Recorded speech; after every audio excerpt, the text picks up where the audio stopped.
संतोषभाऊ दानवे पाटील यांच्या वाढदिवसानिमित्त पिंपळगाव रेणुका येथे भव्य रोगनिदान उपचार महाआरोग्य शिबिराचे आयोजन। महाराष्ट्र लोकन्यूज चॅनलसाठी भोकरदन प्रतिनिधी बाळासाहेब देशमुख। भोकरदन तालुक्यातील पिंपळगाव रेणुका येथे पंचायत राज समितीचे अध्यक्ष व आमदार संतोष पाटील दानवे यांच्या वाढदिवसानिमित्त सर्व रोगनिदान उपचार महाआरोग्य शिबिराचे आयोजन करण्यात आले होते। हा कार्यक्रम ग्रामपंचायत भारतीय जनता पार्टी संतोष दानवे मित्र मंडळ पिंपळगाव रेणुकाई व गोदावरी फाउंडेशनचे जळगाव यांच्या संयुक्त विद्यमाने आयोजित करण्यात आले होते। या शिबिराचा गावातील तसेच परिसरातील शेकडो नागरिक व महिलांनी आरोग्य तपासणी करून उपचार घेतले।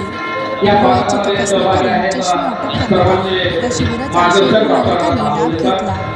या कार्यक्रमाला आमदार संतोष पाटील दानवे, आशाताई पाटील, गणेश कांबळे, सुखलाल बोडके, परमेश्वर पाटील लोखंडे, गणेश पाटील लोखंडे, शेखर भैया श्रीवास्तव, गणेश भैया श्रीवास्तव व इत्यादींची उपस्थिती होती। माजी रेल्वे मंत्री रावसाहेब दानवेंचं मोठं कर्तृत्व, म्हणजे आपण असं म्हणतो ना की एखाद्या मोठ्या पांढऱ्या खटात त्याच्या पाठीमागे आणि एक माणूस त्या ठिकाणी उभं राहून आपला खर्चा काय उठवणार, एखादा ब्लॅक बोर्ड